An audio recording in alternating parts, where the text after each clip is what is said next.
एक लोमड़ी बहुत भूखी थी। वह खाने की तलाश में इधर-उधर भटकने लगी। काफी समय तक घूमने के बाद भी उसे खाने को कुछ भी न मिला। तभी उसकी नजर पास के एक बाग पर पड़ी। बाग बहुत ही सुंदर और हरा भरा था।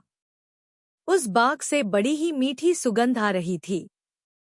उसे एहसास हो चला कि अब उसकी खाने की तलाश जल्द ही खत्म होने वाली है। वह तेजी से बाग की ओर अपने कदम बढ़ाने लगी। जैसे जैसे वह कदम आगे बढ़ाती, बाग से आने वाली महक और भी तेज होती जाती। उसने मन ही मन सोचा कि इस बाग में कुछ तो खास होगा, जो उसे खाने को मिलेगा। इसी सोच के साथ वह और तेजी से आगे बढ़ने लगी। जैसे ही वह बाग में पहुंची, तो उसने देखा कि बाग तो अंगूर की बेलों से लदा हुआ है। सभी अंगूर पूरी तरह से पक चुके हैं। अंगूर देखकर उसकी आंखें चमक उठीं। अंगूरों की महक से उसने इस बात का अंदाजा लगा लिया कि अंगूर कितने रसदार और मीठे होंगे। वह इतनी उतावली हो चली कि मानो एक ही बार में बाग के सारे अंगूर खा जाएगी। उसने झट से अंगूरों को लक्ष्य बनाकर एक लंबी छलांग मारी, लेकिन वह अंगूरों तक पहुंच नहीं सकी और धड़ाम से जमीन पर आ गिरी। उसका पहला प्रयास विफल हुआ। उसने सोचा क्यों न फिर से कोशिश की जाए।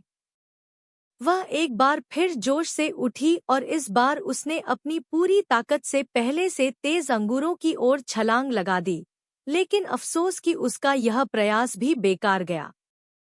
इस बार भी वह अंगूरों तक पहुंचने में नाकामयाब रही, लेकिन उसने हार नहीं मानी। उसने खुद से कहा कि अगर 2 प्रयास विफल हो गए तो क्या, इस बार तो सफलता मुझे मिलकर ही रहेगी। फिर क्या था, इस बार फिर वह दोगुने जोश के साथ खड़ी हुई। इस बार उसने अब तक की सबसे लंबी छलांग लगाने की कोशिश की। उसने अपने शरीर की सारी ताकत को एकत्र कर एक लंबी दौड़ लगाई। उसे लगा था कि इस बार उसे अंगूर पाने से कोई नहीं रोक सकता, लेकिन ऐसा हुआ नहीं।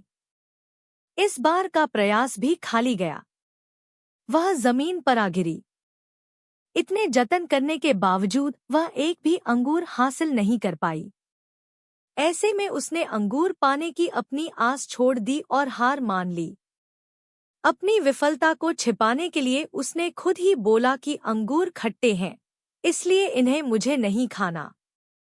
लोमड़ी और खट्टे अंगूर की कहानी से हमें यह सीख मिलती है कि अगर हम बिना सही प्रयास के किसी चीज को पाने में असमर्थ हैं, तो हमें उस चीज को लेकर गलत राय नहीं बनानी चाहिए। जैसा लोमड़ी ने अंगूर न मिलने पर अंगूरों को बिना चखे खट्टा कह दिया। साथ ही हमें किसी काम के लिए जल्दी हार नहीं माननी चाहिए।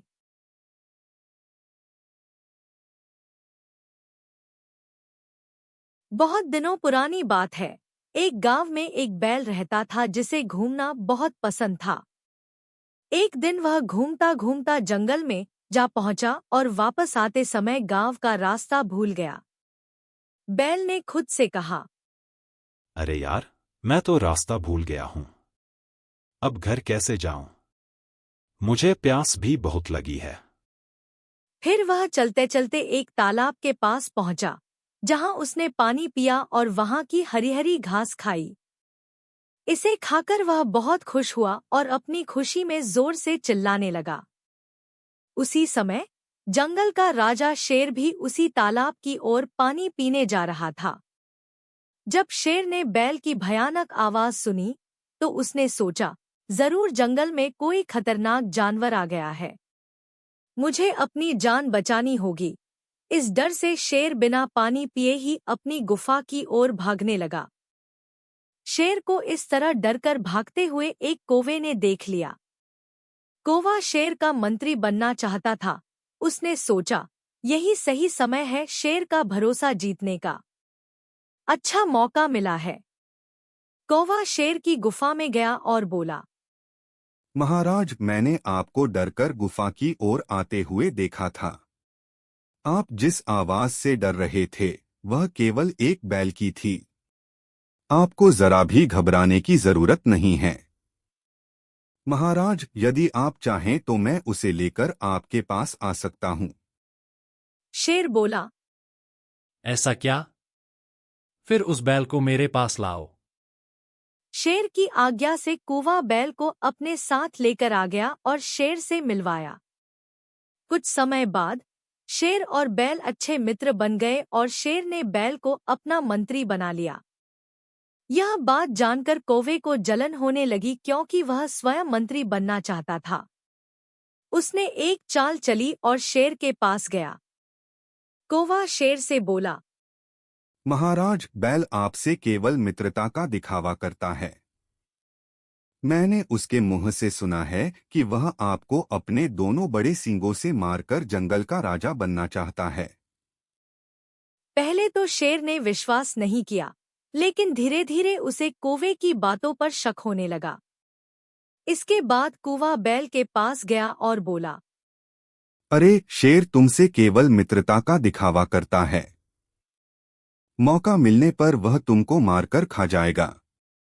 बैल को यह सुनकर बहुत गुस्सा आया और वह शेर से मिलने के लिए जाने लगा। कौवा पहले ही शेर के पास जाकर बोला। महाराज, आप सावधान हो जाइए क्योंकि वह दुष्ट बैल आपको मारने के लिए आ रहा है। बैल को गुस्से में आता देख शेर ने कौवे की बात को सच मान लिया और बैल पर हमला कर दिया। बैल ने भी शेर पर हमला किया और दोनों के बीच घमासान लड़ाई शुरू हो गई। अंत में शेर ने बैल को मार दिया और कौवे को अपना मंत्री बना लिया। इस कहानी से हमें यह समझ आता है कि हमें कभी भी दूसरों के कहने पर अपनी मित्रता पर शक नहीं करना चाहिए। अच्छे मित्र बड़ी मुश्किल से मिलते हैं।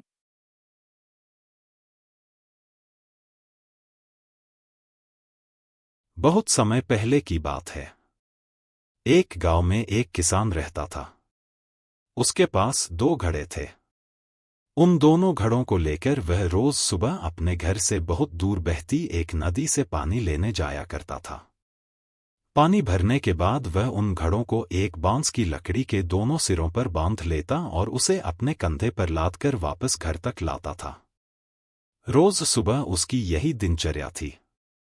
दोनों घड़ों में से एक घड़ा सही सलामत था, लेकिन दूसरा घड़ा एक जगह से फूटा हुआ था। इसलिए जब भी किसान नदी से पानी भरकर घर तक पहुंचता, एक घड़ा पानी से लबालब भरा रहता और दूसरे घड़े से पानी रिसने के कारण वह घड़ा आधा खाली हो चुका रहता था। सही सलामत घड़े को खुद पर बड़ा घमंड था कि वह किसान के घर तक पूरा पानी पहुंचाता है। दूसरी ओर फूटा घड़ा खुद को नीचा समझता था और हमेशा शर्मिंदा रहता कि वह किसी काम का नहीं है। उसे ग्लानि महसूस होती कि उसके कारण किसान की पूरी मेहनत बेकार चली जाती है। एक दिन उस फूटे घड़े से नहीं रहा गया और उसने किसान से क्षमा मांगते हुए कहा। मालिक, मैं खुद पर बहुत शर्मिंदा हूं। मैं ठीक तरह से आपके काम नहीं आ पा रहा हूं। किसान ने पूछा। क्यों? ऐसी क्या बात हो गई? घड़े ने बताया। मालिक, शायद आप इस बात से अनजान हैं कि मैं एक जगह से फूटा हुआ हूं और नदी से घर तक पहुंचते पहुंचते मेरा आधा पानी रिस जाता है। मेरी इस कमी के कारण आपकी मेहनत व्यर्थ चली जाती है। सुनकर वह किसान उस घड़े से बोला। तुम दुखी मत हो, बस आज नदी से वापस आते हुए मार्ग में खिले हुए सुंदर फूलों को देखना। तुम्हारा मन बहल जाएगा। फूटे घड़े ने वैसा ही किया। वह रास्ते भर सुंदर फूलों को देखता हुआ आया। इससे उसका विचलित मन शांत हो गया। लेकिन जब घर पहुंचते ही उसने पाया कि वह पुनः आधा खाली हो चुका है, तो उस पर फिर से उदासी छा गई। उसने किसान से अनुनय किया कि वह उसकी जगह कोई अच्छा और सही सलामत घड़ा ले ले। यह सुनकर किसान बोला। क्या तुमने ध्यान दिया कि बांस के जिस सिरे पर तुम बंधे रहते हो, उस ओर के मार्ग में सुंदर फूल खिले हुए हैं, जबकि मार्ग के दूसरी ओर सूखी जमीन है।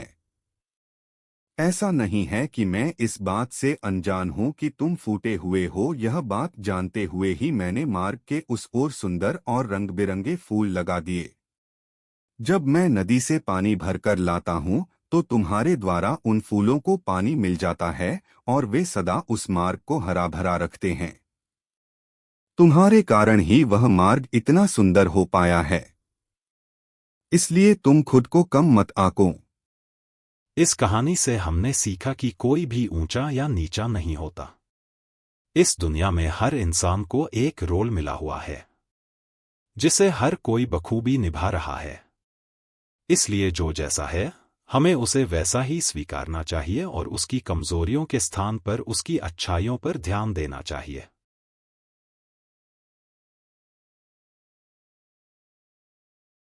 एक गांव में एक लकड़हारा रहता था। वह बहुत गरीब था। वह जंगल से लकड़ियां काट कर लाता था। उन लकड़ियों को वह बाजार में बेचता। उसी से उसका गुजारा होता था। हर रोज की तरह उस दिन भी वो लकड़हारा जंगल में लकड़ियां काट रहा था। जिस पेड़ से वह लकड़ियां काट रहा था, वह पेड़ नदी के किनारे था। लकड़ियों को काटते हुए अचानक लकड़हारे के हाथ से कुल्हाड़ी छूट गई। हाथ से छूटकर कुल्हाड़ी उस नदी में जा गिरी। वो नदी बहुत गहरी थी, इसलिए लकड़हारा उस नदी में जा नहीं सकता था। वो कुल्हाड़ी नदी में गिर जाने के कारण वह बहुत दुखी था। उसी दुख में वह नदी के किनारे बैठकर रोने लगा। इतने में नदी में से एक देवदूत बाहर आया। उसने उस लकड़हारे से उसकी परेशानी का कारण पूछा, तो उसने सारी बात उस देवदूत को बता दी। लकड़हारे की बात को सुनकर वो देवदूत नदी के अंदर चला गया। कुछ क्षण बाद जब वो वापस आया, तब उसके हाथ में एक सोने की कुल्हाड़ी थी। उसने कहा, लकड़हारे, यह लो अपनी कुल्हाड़ी, जो नदी में गिर गई थी। लकड़हारे ने उस कुल्हाड़ी को देखा और कहा, यह मेरी कुल्हाड़ी नहीं है, मेरी कुल्हाड़ी तो लोहे की थी। देवदूत ने नदी में फिर डुबकी लगाई। इस बार वह एक चांदी की कुल्हाड़ी लेकर आया। देवदूत ने फिर लकड़हारे से कहा, यह लो अपनी कुल्हाड़ी। लकड़हारा फिर से बोला, महाराज, यहाँ भी मेरी कुल्हाड़ी नहीं है, मेरी कुल्हाड़ी तो लोहे की बनी हुई थी। देवदूत ने नदी में फिर डुबकी लगाई। इस बार वह एक लोहे की कुल्हाड़ी लेकर आया। लकड़हारे ने जब अपनी लोहे की कुल्हाड़ी देखी, तो वह बहुत खुश होकर देवदूत से बोला, यही है मेरी कुल्हाड़ी, आपका बहुत बहुत धन्यवाद। आपने मेरी कुल्हाड़ी इस नदी से ला कर दी। इसके बिना तुम कुछ काम भी नहीं कर सकता था। मेरे पास दूसरी कुल्हाड़ी लाने के पैसे भी नहीं थे। आपका बहुत बहुत शुक्रिया। देवदूत उस लकड़हारे की सच्चाई और ईमानदारी से बहुत खुश हुआ। उसने उसे लोहे के साथ साथ सोने और चांदी की दोनों कुल्हाड़ी भी लकड़हारे को दे दी। इस कहानी से हमने यह सीखा कि हमें कभी लालच नहीं करना चाहिए। लालच इंसान को सदैव गलत रास्ते पर ले जाता है।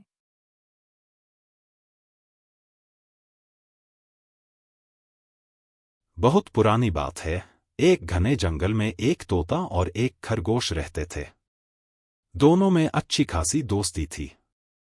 वे हमेशा साथ रहते और मुसीबत के समय एक दूसरे की सहायता करते थे। खरगोश शरीर से मोटा और स्वादिष्ट मांस वाला था, इसलिए जंगल के कई जानवर उसकी ओर लालच भरी नजरों से देखते थे। वे उसका मांस खाना चाहते थे, किंतु जब भी वे खरगोश के पास आने की कोशिश करते, तोता अपने मित्र को चौकन्ना कर देता और खरगोश वहां से भाग जाता। कुछ दिन बाद उस जंगल में एक लोमड़ी आई। उसकी नजर भी उस मोटे खरगोश पर पड़ी और उसके मुंह में पानी आ गया। लोमड़ी को भी खरगोश का मांस खाना था, लेकिन तोते के रहते यह संभव नहीं था। लोमड़ी ने सोचा, क्यों न पहले मैं खरगोश से दोस्ती कर लूं और उसका भरोसा जीत लूं। फिर किसी दिन मौका पाकर उसे दूर ले जाऊंगी और मारकर उसका मांस खा सकूंगी। एक दिन मौका पाते ही लोमड़ी खरगोश के पास गई। उसे देख खरगोश डर गया, पर लोमड़ी ने मीठी आवाज में कहा, दोस्त, मुझसे घबराओ मत। मैं तुम्हें कुछ नहीं करूंगी। मैं तो दूसरे जंगल से आई हूं। यहाँ मेरा कोई दोस्त नहीं है और न ही कोई मुझसे दोस्ती करना चाहता है। क्या तुम मुझसे दोस्ती करोगे? मैं तुम्हें जंगल के उस पार के हरे भरे खेतों में ले जाऊंगी, जहां तुम पेट भरकर ताजा गाजर खा सकोगे। खरगोश लोमड़ी की मीठी बातों में आ गया और उसकी दोस्ती स्वीकार कर ली।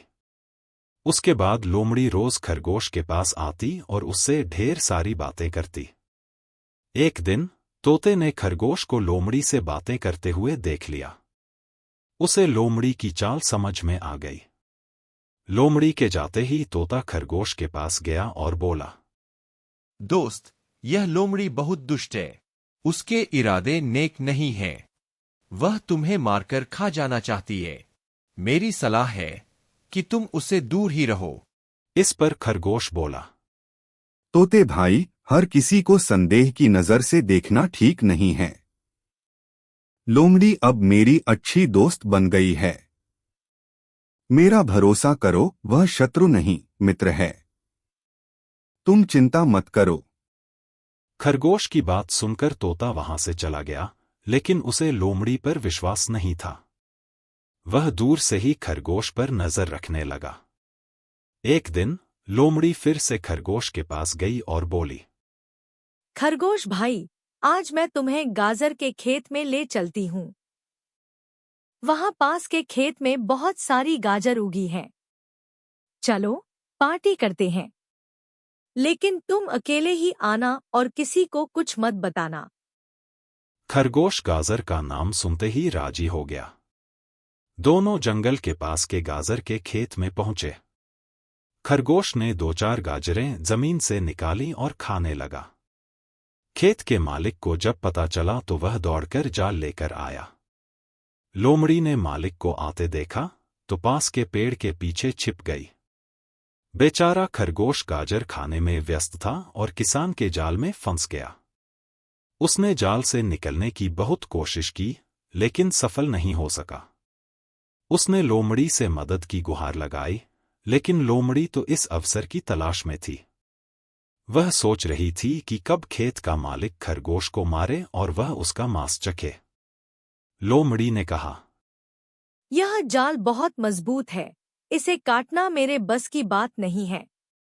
तुम यहीं ठहरो, मैं कुछ बंदोबस्त करती हूँ। यह कहकर लोमड़ी पास ही पेड़ के पीछे छिप गई और खेत के मालिक के आने का इंतजार करने लगी। इधर जब जंगल में तोते ने अपने दोस्त खरगोश को गायब पाया तो वह उड़ते उड़ते गाजर के खेत में आ पहुंचा। वहां खरगोश को जाल में फंसा देख वह उसके पास गया और बोला, दोस्त, चिंता मत करो, मैं आ गया हूं। मैं तुम्हें इस जाल से छुड़वा दूंगा। तनिक धीरज रखो। तोता अपनी चोंच से जाल को काटने लगा। जब खेत के मालिक को इस बात का पता चला तो उसने अपने हाथ में पकड़ी कुल्हाड़ी तोते की तरफ फेंकी, पर तब तक तोता जाल को काटकर खरगोश को आजाद कर चुका था। खरगोश और तोता कुल्हाड़ी आते देख तुरंत वहां से भाग गए। कुल्हाड़ी पेड़ के पीछे छिपी लोमड़ी को लगी और वह वहीं ढेर हो गई। लोमड़ी को उसके कुकर्मों की सजा मिल गई। इस कहानी से यह सीखने को मिलता है कि हमेशा अच्छे और भरोसेमंद दोस्तों के साथ ही दोस्ती करनी चाहिए, जो आपके संकट के समय में काम आए।